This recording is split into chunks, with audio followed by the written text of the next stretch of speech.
जय भीम, जय भारत, नमो बुद्धाय।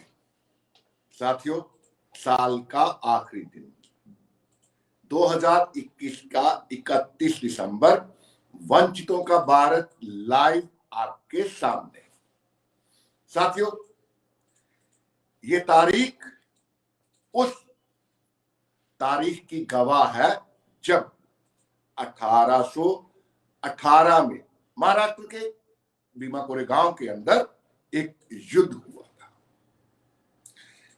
इस खास पेशकश में भीमा कोरेगांव के सभी शूरवीरों को, जिन्होंने गौरवमय गाथा मूल निवासी समाज की लिख दी थी 204 बरस पहले, इस पूरे मुद्दे पे खास मेहमान जुड़ेंगे हमारे साथ। लेकिन उससे पहले आज की बड़ी खबरें आपके सामने। साथियों, दिल्ली सिख गुरुद्वारा मैनेजमेंट कमेटी के अध्यक्ष मनजिंदर सिंह सिरसा ने अपना रेजिग्नेशन विड्रॉ कर लिया है। मनजिंदर सिंह सिरसा ने रेजिग्नेशन विड्रॉ करने को लेके कई तरह की दलील दी है, लेकिन सिरसा बोल गए हैं कि वो 1 दिसंबर 2021 को बीजेपी के हो गए थे, उन्होंने कमल थाम लिया था। अब सिरसा 20 जनवरी 2022 तक दिल्ली गुरुद्वारा मैनेजमेंट कमेटी के अध्यक्ष फिर से उन्होंने अपना रेजिग्नेशन विड्रॉ कर लिया है और वो कहते हैं कि मैं 20 जनवरी 2022 तक दिल्ली सिख गुरुद्वारा मैनेजमेंट कमेटी का अध्यक्ष रहूंगा। क्या कहते हैं मनजिंदर सिंह सिरसा, पहले ये आपकी नजर। वाहिगुरू जी का खालसा, वाहिगुरू जी की फतेह। जिवें कि तुसीं जाणदे जी, मैं 1 तरीक तो दिल्ली सिख गुरुद्वारा मैनेजमेंट कमेटी तो इस्तीफा दे दिता सी, जिहड़ा कि अज तक प्रवान नहीं हो सकिया। 29 तरीक अज होगी।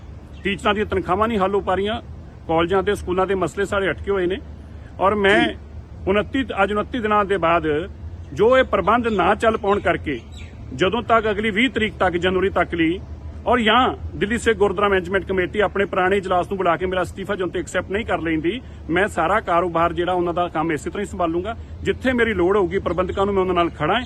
ਮੈਂ ਇਹ ਚਿੱਠੀ ਜਿਹੜੀ ਹੈ ਬੈਂਕਾਂ ਨੂੰ ਵੀ, ਗੁਰਦੁਆਰਾ ਕਮੇਟੀ ਨੂੰ, ਸਾਰੇ ਪ੍ਰਬੰਧਕਾਂ ਨੂੰ ਇਸ਼ੂ ਕੀਤੀ ਆ ਕਿ ਮੈਂ ਆਪਣਾ ਰਿਜ਼ਾਈਨ ਵਿਡਰਾਅ ਕਰਦਾ ਹਾਂ ਜਦੋਂ ਤੱਕ ਨਵੀਂ ਕਮੇਟੀ ਨਹੀਂ ਬਣਦੀ, ਜਾਂ ਜੇਕਰ ਉਹ ਆਪਣਾ ਜਨਰਲ ਇਜਲਾਸ ਬੁਲਾ ਕੇ ਟੈਕਨੀਕਲੀ ਇਸ ਮਸਲੇ ਦਾ ਹੱਲ ਕਿਹਾ ਜਾ ਸਕੇ।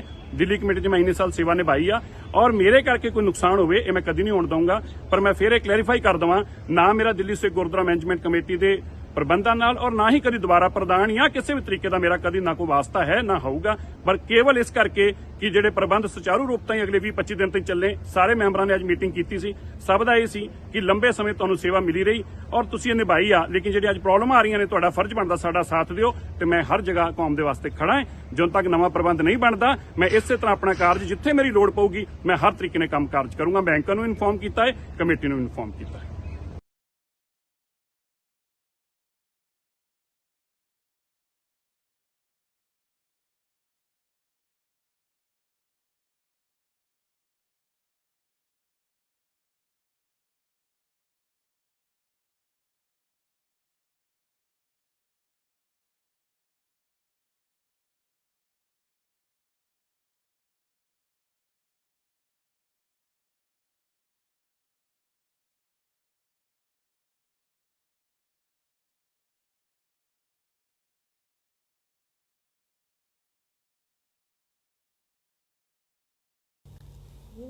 There, as you all know, there is already a committee to look at the rate rationalization being headed by the then Finance Minister of Karnataka, who incidentally is the Chief Minister of Karnataka now.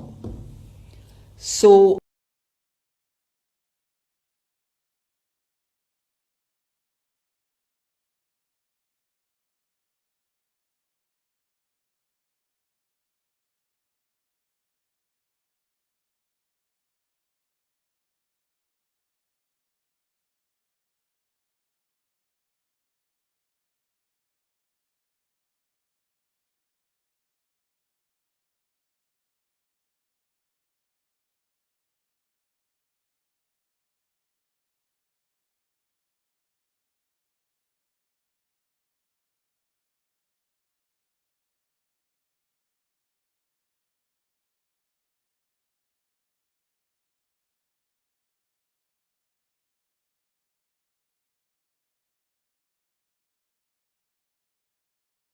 There, as you all know, there is already a committee to look at the rate rationalization being headed by the then Finance Minister of Karnataka, who incidentally is the Chief Minister of Karnataka now.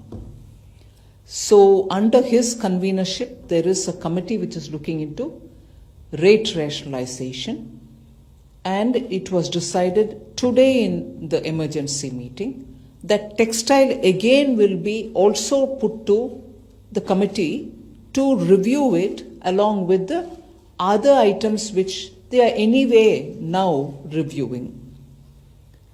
And the decision of the committee was that one, it will go to that rate rationalization committee to also include textile in their review and submit a report by February, which I agreed to have it circulated to all the ministers, and post that to hold either end February or sometime in March, post that report coming, a council meeting in which the committee's recommendations and committee's report itself be discussed. That will be on every item, but today we have included even textile back again. Start. साथियों, आपने finance minister of India को सुना। अब जबकि देश के अंदर, भारत के अंदर लगातार कोविड का संक्रमण जो है उसका खतरा बढ़ता जा रहा है, दिल्ली मुंबई में लगातार मामले सामने आ रहे हैं और सेंट्रल हेल्थ डिपार्टमेंट ने 8 स्टेट्स को खत लिखकर टीकाकरण को जोर देने का आग्रह किया है। लेकिन यूपी के अंदर बीजेपी दिल्ली से लेके यूपी तक एकदम वहां पे चुनाव प्रचार कर रही है। होम मिनिस्टर अमित शाह आज रायबरेली में थे और उन्होंने कोविड प्रोटोकॉल्स को, ये प्रोटोकॉल्स जितने भी हैं उनको बाय बाय करते हुए वहां पे रोड शो निकाला। तस्वीरें आपकी स्क्रीन पे।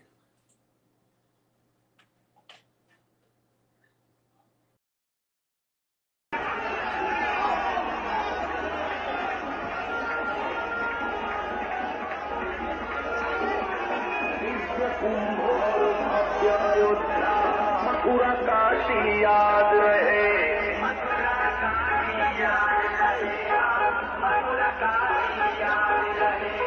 राम कृष्ण की गूंज उठी जो हरदम वह आबाद रहे।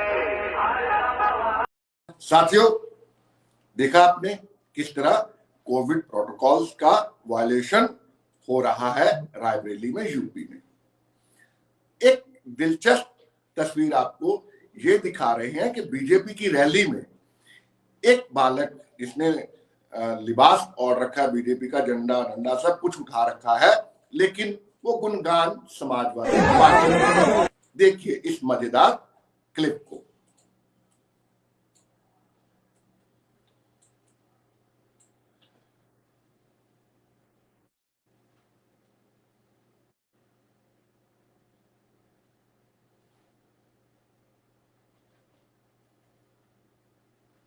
साथियों, कालीचरण जिसको के रायपुर की पुलिस ने खुजराहों से गिरफ्तार किया था, इल्जाम सीधा है। आपने वायरल वीडियो में खूब देखा कि किस तरह से कालीचरण जो है वो गांधी को गाली दे रहे हैं, साथ ही साथ वो गोडसे की जय जयकार कर रहे हैं। अब कालीचरण की गिरफ्तारी वो कोर्ट में उनको आज पेश किया गया, 2 दिन का रिमांड मिला है रायपुर पुलिस को। उनका 31 दिसंबर और कल जो 1 जनवरी 2022 की है उसकी रिमांड में कटेगी।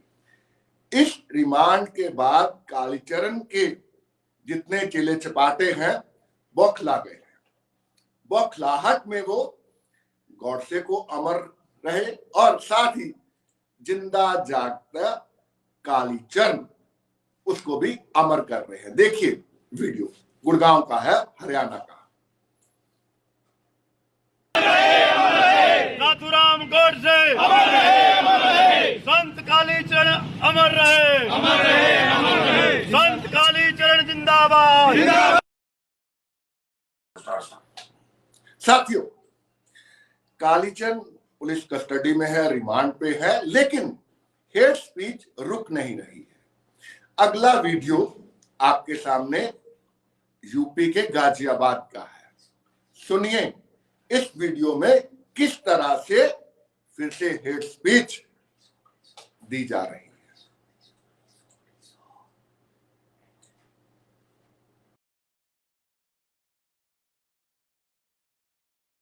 ये हेट स्पीच दी जा रही है, उससे एक अंदाजा ये लगाना पड़ेगा कि ये बीजेपी ने अपनी एक नई रणनीति इख्तियार की है। ये रणनीति क्यों? इसके बेहद खास मायने हैं। हरिद्वार में हुई धर्म संसद, उसके बाद दिल्ली के अंदर कैपिटल ऑफ इंडिया, वहां पे हिंदू वाहिनी का समारोह, सभी जगह पे हेट स्पीच। और इस पे एक विश्लेषण करें। एक बार फिर दिखाते हैं वीडियो आपको। ये जो हेट स्पीच यूपी गाजियाबाद में दी गई है, इन जो पोंगा पंडित हैं या सेल्फ स्टाइल जो बाबा हैं, उनके चिले चपाटों की ओर से। अगर खतरा है तो कम्युनिस्ट विचारधाराओं से है, अगर खतरा है तो मस्जिदों से है, अगर खतरा है तो मदरसों से है, अगर खतरा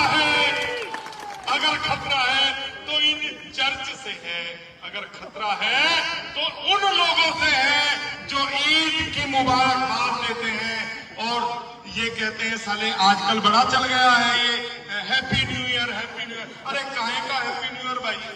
सेंटा क्लॉज आजकल लोग लेके जाते हैं, उसको बनाते हैं साले सेंटा क्लॉज। भैया मैं आपको बता रहा हूं और बड़ी स्पष्ट भाषा में बता रहा हूं, अगर इस्लाम है तो वो आपके लिए फास्ट पॉइजन है और ईसाई हैं वो आपके लिए स्लो पॉइजन है। ये आप समझ लेना। इस्लाम इस धरती से समाप्त होना चाहिए और ईसाई भी इस धरती से समाप्त होने चाहिए, क्योंकि ये प्रलोभन दे करके हमारे भाइयों को ईसाई बनाने का काम करते हैं। ऐसा कार्य इस भूमि पर नहीं होने देंगे। मैं इस लोनी में यही दिखाना चाहता हूं, ये लोनी से यही कराना चाहता हूं कि कोई भी प्रलोभन से ईसाई नहीं बनेगा।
जी निराला साहब यूपी में बेहद सक्रिय अम्बेडकरी हैं और बाबा साहब की विचारधारा को जन जन तक पहुंचाने के साथ साथ जन जन को इस विचारधारा के साथ जोड़ रहे हैं। निराला जी के साथ अमित जी भी मिशनरी है और बाबा साहब की विचारधारा को पूरे क्षेत्र में बता रहे हैं, फैला रहे हैं। डॉक्टर अलख निरंजन, बड़ा नाम और उससे बड़ा काम। तीनों सम्मानित साथी डॉक्टर साहब BR अम्बेडकर एक विचार, एक मिशन, उस मिशन को आगे बढ़ा रहे हैं। इन तीनों सम्मानित साथियों से बात करेंगे एक छोटे से ब्रेक के बाद। उड़ी उड़ी सी ये नज़र, एक और उछलती फिरती बेसबर, रहा नहीं जाता। प्लीज बोल, जाने दे क्यों मन न माने, इधर उधर किधर किधर बाबू उड़े से जा रहे। A touch of flavor, a kiss of crisp, the thinnest Lay's ever. Lay's wafer style, paper thin, wafer thin.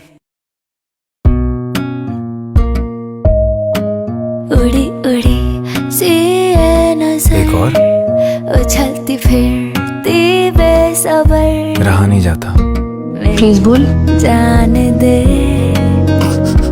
क्यों मन न माने, यही चलता रहा तो ठीक है, किधर किधर बाबू उड़े से जा रहे। A touch of flavor, a kiss of crisp, the thinnest Lay's ever.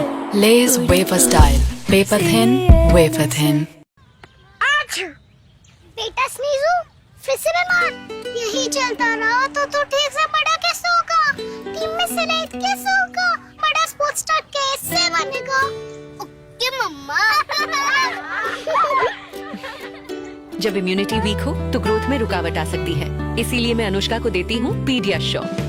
इसके 37 न्यूट्रिएंट्स ग्रोथ और इम्यूनिटी बढ़ाने में मदद करे, तो इन्फेक्शन का चांस कम और ग्रोथ 50% ज्यादा।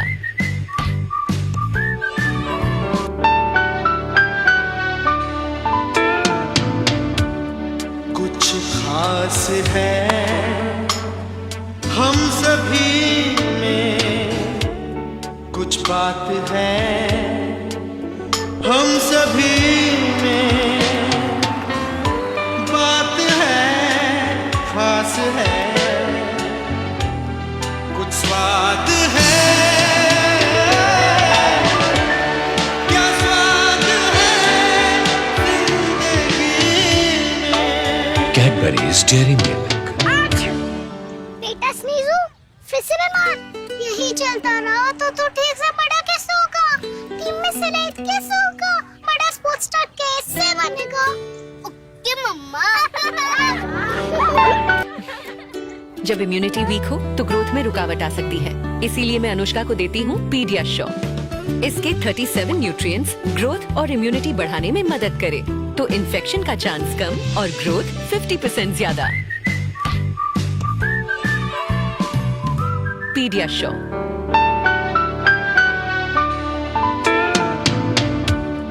कुछ खास है हम सभी में, कुछ बात है हम सभी में, बात है खास है, कुछ स्वाद है,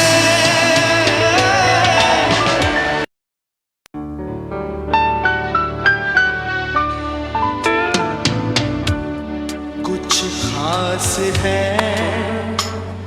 हम सभी में, कुछ बात है हम सभी में, बात है खास है, कुछ स्वाद है। साथियों, ब्रेक के बाद एक बार फिर आप सबका स्वागत। वंचितों का भारत साल के आखिरी दिन लाइव आपके सामने। साथियों, ये वो दिन है, ये वो तारीख है जो हमें हमारे गोल्डन हिस्ट्री को बार बार बताता है हम क्या है। मूल निवासी, बहुजनी, संगठित, और इसीलिए डर लगता है उन लोगों को जो हमें असंगठित करने की कोशिशों में लगातार रहते हैं। साथियों, भीमा कोरेगांव महाराष्ट्र में एक गांव है, बहुत आसपास उसके नदी थी, और भीमा कोरेगांव इसलिए भी याद रखा जाएगा क्योंकि 3 बरस पहले 2018 को वहां पे हिंसा भड़काने की कोशिश की गई थी और बहुत नामचीन लोगों को सरकार ने जो था अरेस्ट किया था। और मैं आज इस मसले पे फिलहाल नहीं जाऊंगा। आज विशेषज्ञ हमारे साथ हैं, अंबेडकरवादी, और इस मिशन अंबेडकर को घर घर तक पहुंचाने वाले श्रवण निराला जी, उनके साथ अमित जी, और इंतजार कर रहा हूं मैं डॉक्टर अलख निरंजन जी का। तीनों खसूसी मेहमान जो हमारे आज के स्पेशल गेस्ट हैं, इस पूरे मामले पर आपको इतिहास से रूबरू कराने के लिए और आज किस तरह से बाबा साहब के विचार को तोड़ने की कोशिश जो कुछ अपने ही लोग मूल निवासी हैं, अपने लोग जिस तरह से कोशिश कर रहे हैं, इन सब मुद्दों पे चर्चा होगी। हमारे तीनों स्पेशल जो गेस्ट हैं आज के, श्रवण निराला जी आंदोलन करते हैं, सुबह से शाम तक फील्ड में रहते हैं, मूल निवासियों के लिए, वंचितों के लिए 24 घंटे कार्य करते हैं, और आज हमारे साथ लाइव जुड़े हुए हैं वंचितों का भारत पर।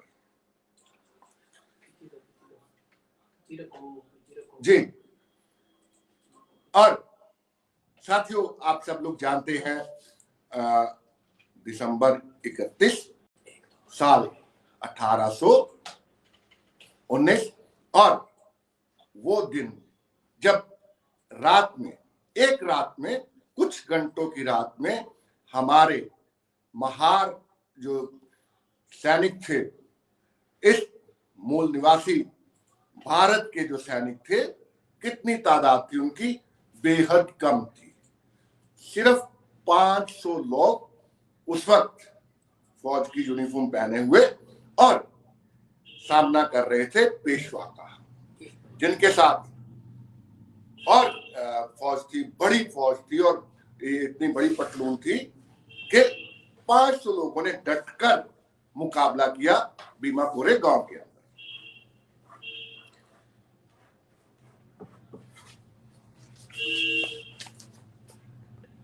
साथियों, जब तक डॉक्टर अलख निरंजन जी हमारे साथ नहीं जुड़ते, एक छोटा सा ब्रेक मुझे और लेना पड़ेगा।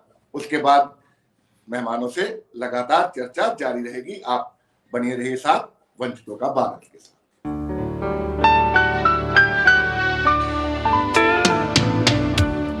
कुछ खास है हम सभी में, कुछ बात है हम सभी में, बात है खास है, कुछ स्वाद है कैडबरीज डेयरी मिल्क। बेटा स्नीजू, फिर से बीमार। यही चलता रहा तो ठीक से बड़ा कैसे होगा? टीम में सेलेक्ट कैसे होगा? बड़ा स्पोर्ट्स स्टार कैसे बनेगा?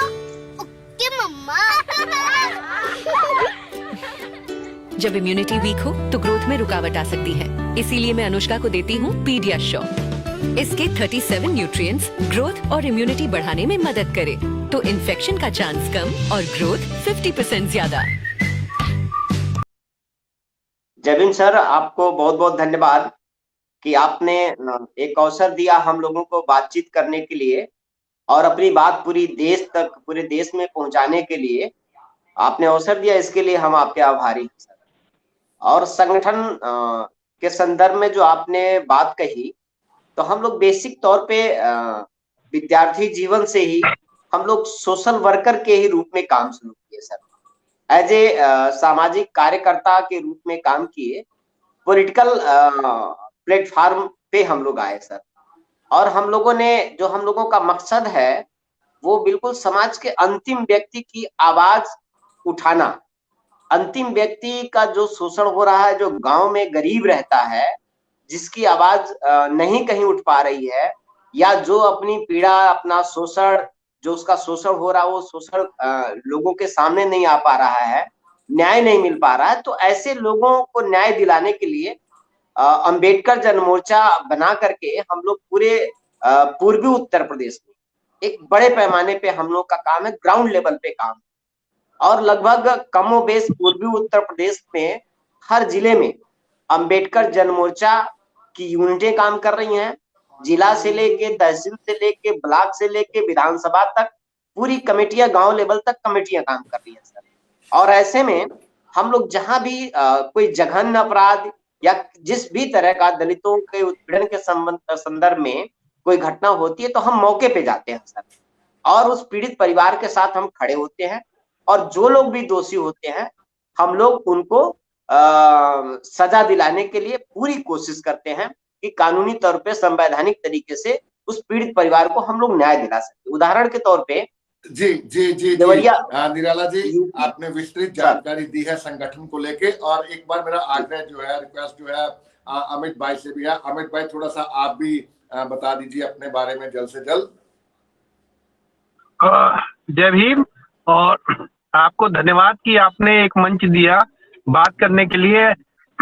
जैसा कि निराला जी ने कहा कि पूर्वी उत्तर प्रदेश में अंबेडकर जन मोर्चा एक सशक्त प्लेटफॉर्म है दलितों की आवाज के लिए, और जो खास बात है जिसपे निराला जी ने ध्यान आकृष्ट कराया कि हम अंबेडकरवादी तरीकों से, जो हम बाबा साहब ने रास्ता दिखाया है, जो कांसीराम साहब ने रास्ता दिखाया है, उसी रास्ते पे चलते हुए हम उनके मूवमेंट को आगे बढ़ाने का प्रयास कर रहे हैं, और कुछ हद तक हम लोग सफल भी हुए हैं।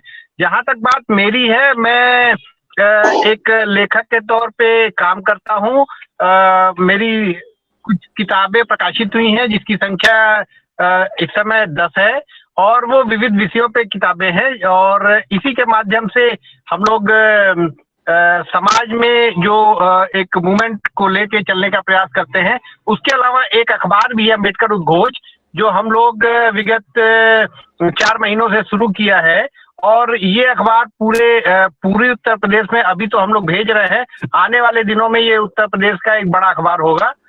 ये एक संक्षिप्त परिचय था। मैं यूपी पे, उत्तर प्रदेश पे बाद में आऊंगा। मैंने इंट्रोडक्शन आपका इसलिए लिया था कि एक जरूरत थी, एक नीड थी आपको परिचित करवाने के लिए। अब मैं सीधा सवाल पे आता हूं। जिस तरह से आप जी और निराला जी, जिस तरह से आपके संगठन को लोकल स्तर पे लोग जानते हैं, लेकिन भारत के अंदर नहीं जानते हैं, ठीक इसी तरह से भीमा कोरेगांव को लेके भारत में लोग जानते हैं, लेकिन इतना ज्यादा नहीं जानते जितना ज्यादा जानना चाहिए।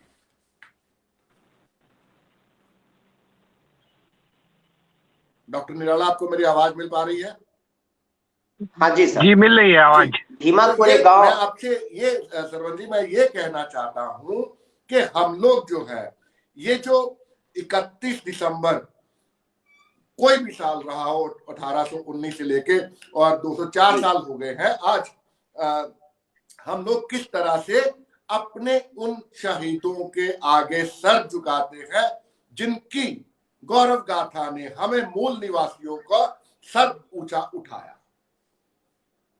देखिए सर, जो भीमा कोरेगांव जो घटना है वो बहुत ऐतिहासिक घटना है, और विशेष तौर पे जो बहुजन है, जो दलित है, इसके लिए तो एक शौर्य का दिन है। और हमारे जो लड़ाके हैं, उस समय जो लोग हमारे जो महार सैनिक, और बहुत कम संख्या में होते हुए भी हजारों की संख्या में पेशवाओं को जिस तरह से हराया, निश्चित तौर पे ये वो उदाहरण है देश के अंदर जहां पे एक ऐसा समाज था जो बहुसंख्यक समाज था, उस समाज को तमाम सुविधाओं से वंचित किया गया। यहाँ तक रास्ते पे नहीं चलने दिया गया, कपड़ा पहनने नहीं दिया जाता था, और किसी भी तरह से आदमियत की, जो इंसान का जो हक होता है, उन सभी हकों से जिस समाज को वंचित रखा गया, उस समाज के सैनिक और ताकतवर लोग, जो उस जमाने में ताकतवर लोग थे, जिनके पास सारे संसाधन थे, जी। और ऐसे संसाधन संपन्न लोगों को ये जो महार सैनिक थे, कितनी आक्रामकता के साथ अपनी हिम्मत की बदौलत उनको हरा देते हैं। ये बात ये प्रमाणित करती है जी कि जिन लोगों ने इतिहास लिखा या जिन लोगों ने समाज को बांटने के लिए समाज के अंदर वो व्यवस्था दिया, वो समाज को कई भागों में बांटा, किसी को कह दिया कि ये हथियार रखेंगे, किसी को पढ़ाई लिखाई करने का जिम्मेदारी दे दिया, और वो जो दलित समाज है, वो जो बहुजन समाज वो है, तो आज भी 204 साल के बाद भी आज भी सब कुछ यही हो रहा है जो 204 साल पहले हो रखा था।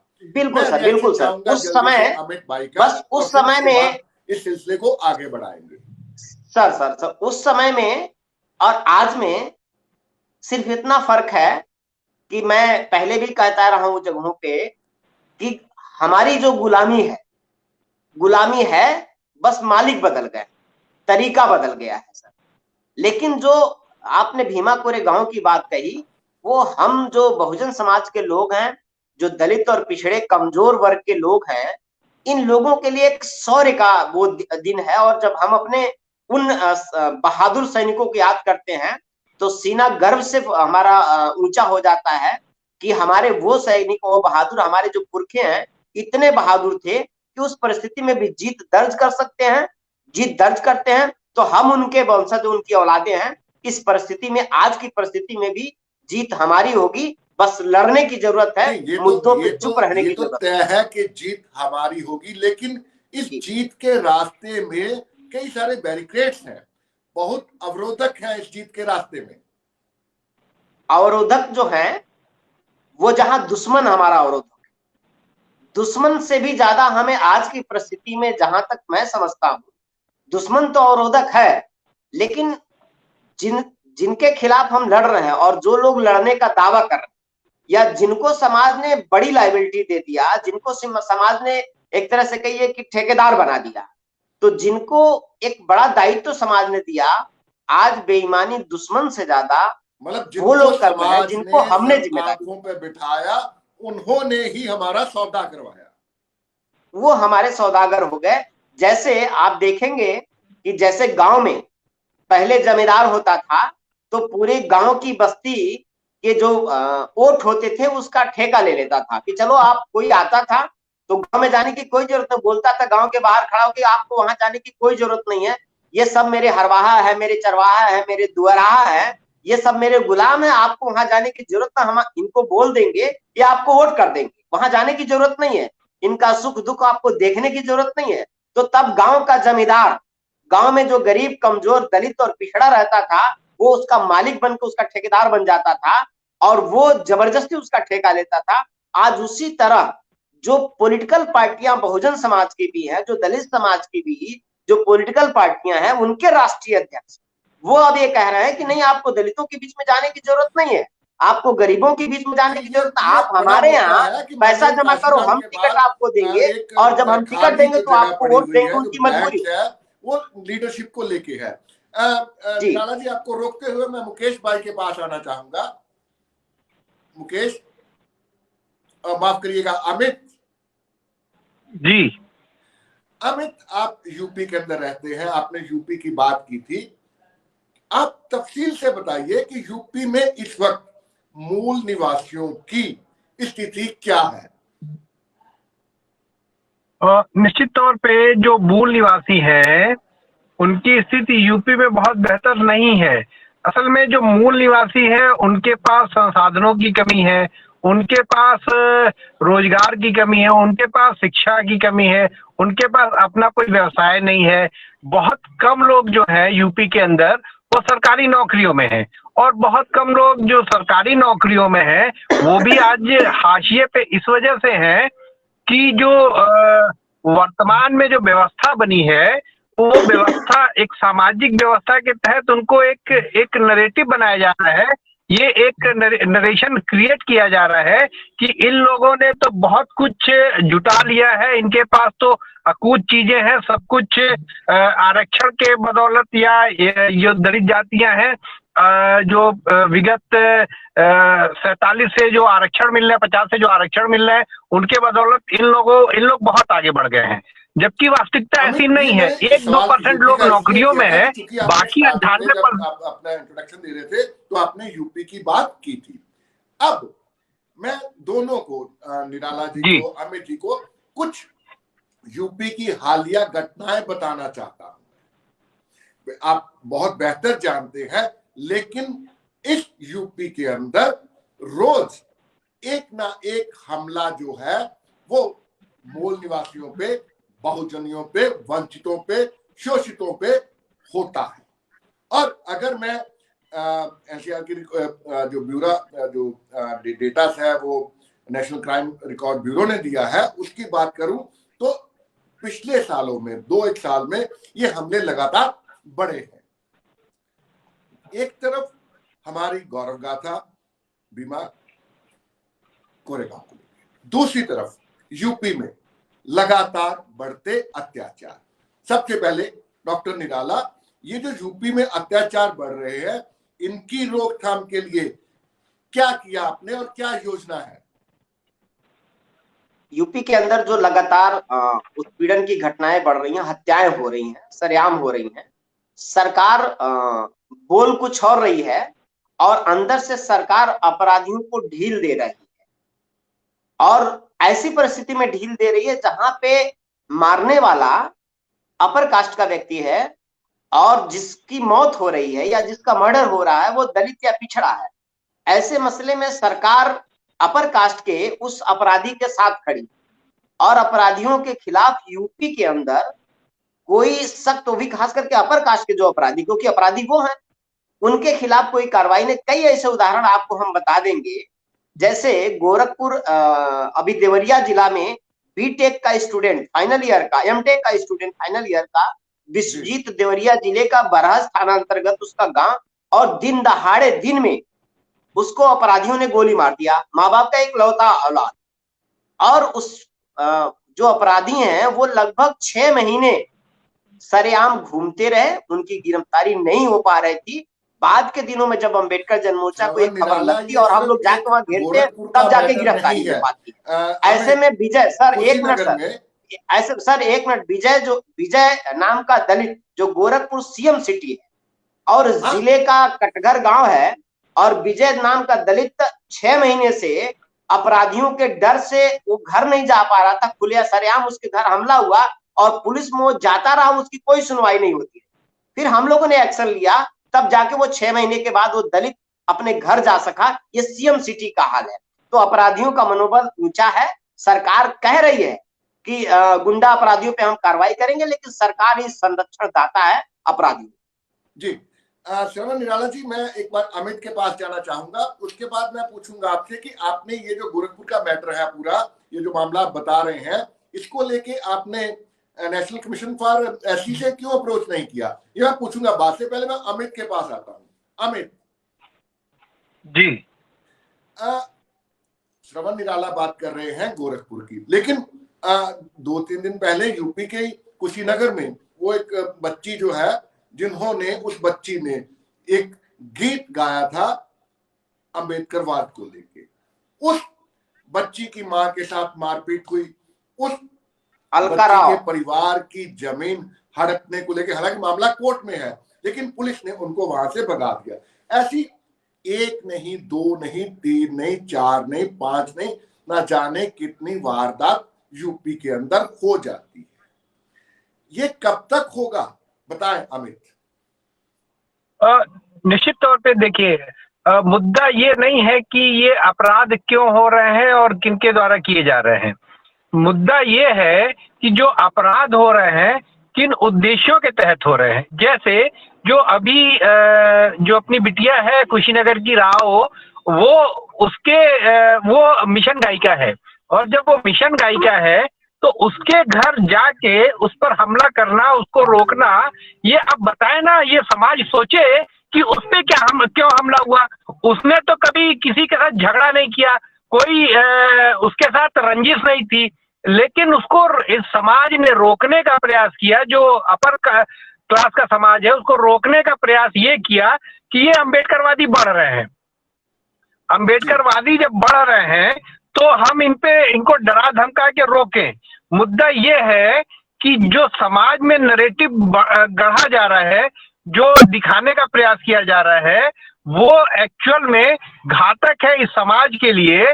क्योंकि यहाँ मुद्दा केवल इतना नहीं है कि किसी के साथ मारपीट हो गया, ये एक तरह से लिटमस पेपर टेस्ट है कि कल जो राव नाम की लड़की है, उसका पूरा नाम क्या है?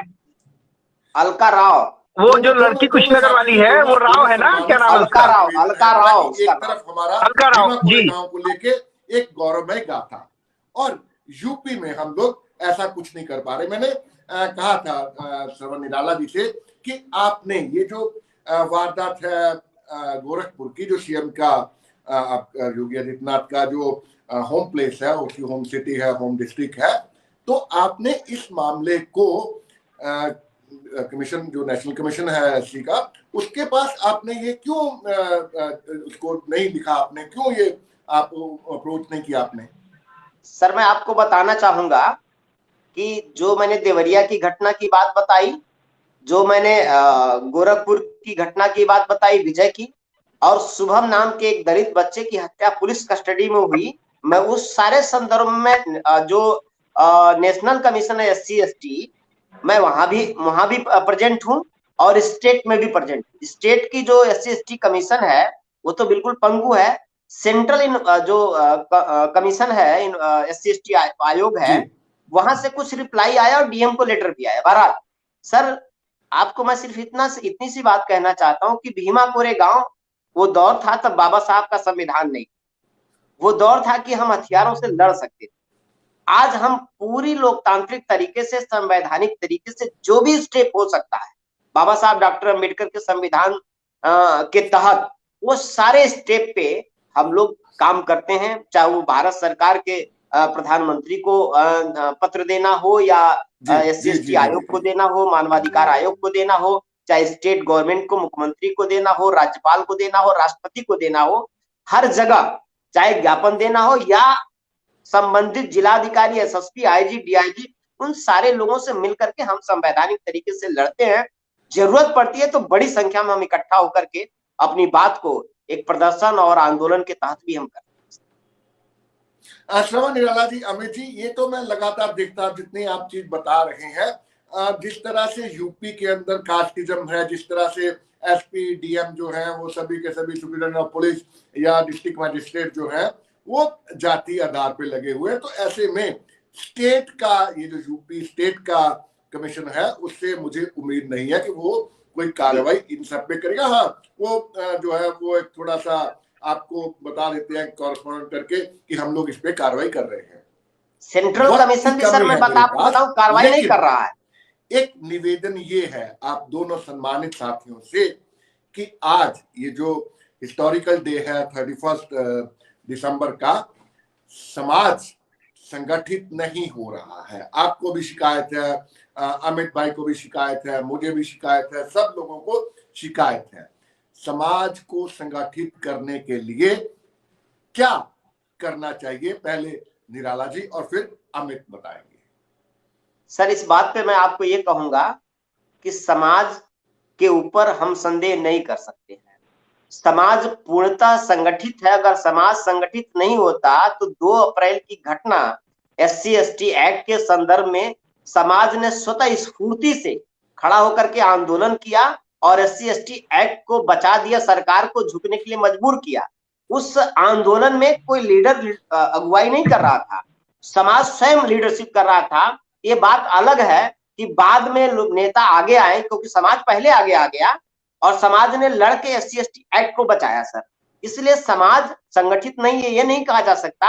हाँ, नेता अपने दायित्व के प्रति बेईमान है और वो नेता बेईमान है जिनको हमने बड़ा बनाया। जो गांव लेवल का लीडर है या जिले लेवल का लीडर है, तहसील लेवल का लीडर, वो तो कोशिश बेहतर कर रहा है, लेकिन जिनको हमने बहुत आगे ऊंचा बना दिया है वो ED और CBI से डरे हुए हैं, इसलिए वो हमारी बात नहीं कर रहे हैं। इसलिए समाज ईमानदार है और जिनको बड़ा नेता बनाया वो बेईमान है। समाज के प्रति हम बहुत आभारी। कितना सहमत हैं आप श्रवण निराला जी के इस वक्तव्य से? बिल्कुल, निराला जी ने बिल्कुल बात ठीक कही है और मैं उनसे सहमत हूँ, पूरी तरह से सहमत हूँ। समाज बिखरा नहीं है, समाज आज किसी भी मुद्दे पे आप इकट्ठा करेंगे तो इकट्ठा हो जाएगा, लेकिन जो हमारी पॉलिटिकल पार्टियां हैं ना, उन्होंने समाज को एकदम बिखराव की स्थिति में खड़ा कर दिया। आंदोलन नहीं करने दे रही हैं पॉलिटिकल पार्टियां, और दलित समाज इसीलिए थोड़ा दिग्भ्रमित है। और समाज किसी मुद्दे पे आज बाबा साहब के झंडे के नीचे, माननीय कांसीराम साहब के आंदोलन के नीचे, वो आज समाज का काम दिखता है। आप ऐसे देखें सर, भीमा कोरे गांव पे की जो घटना थी 18 में, 1 जनवरी 1818 में घटना होती है। 200 साल जब 2018 में होते हैं, उस घटना के बाद पूरे देश का दलित एक साथ खड़ा हो गया था। अभी जैसा निराला जी ने कहा 2 अप्रैल आरक्षण वाली घटना, उस पे पूरा दलित एक साथ खड़ा हो गया था।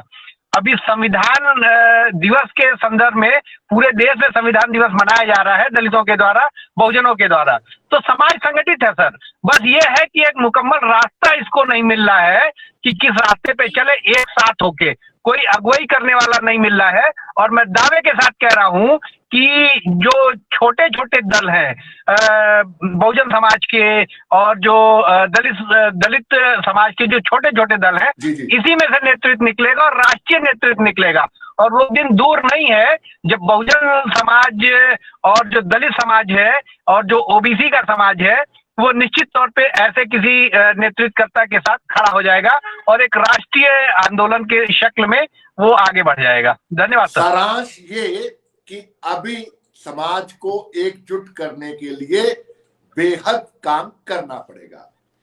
आप दोनों सम्मानित साथियों का धन्यवाद। जी। और कोशिश रहेगी वंचितों का भारत की आप सम्मानित साथियों के सहयोग से समाज को एक किया जा सके, और जो समाज के अंदर, मैं उनको क्या बोलूं, फिलहाल तो मैं गद्दार बोलता हूं कि जो सिर्फ अपने फायदे के लिए समाज का इस्तेमाल कर रहे हैं, उनको खबरदार भी करना है।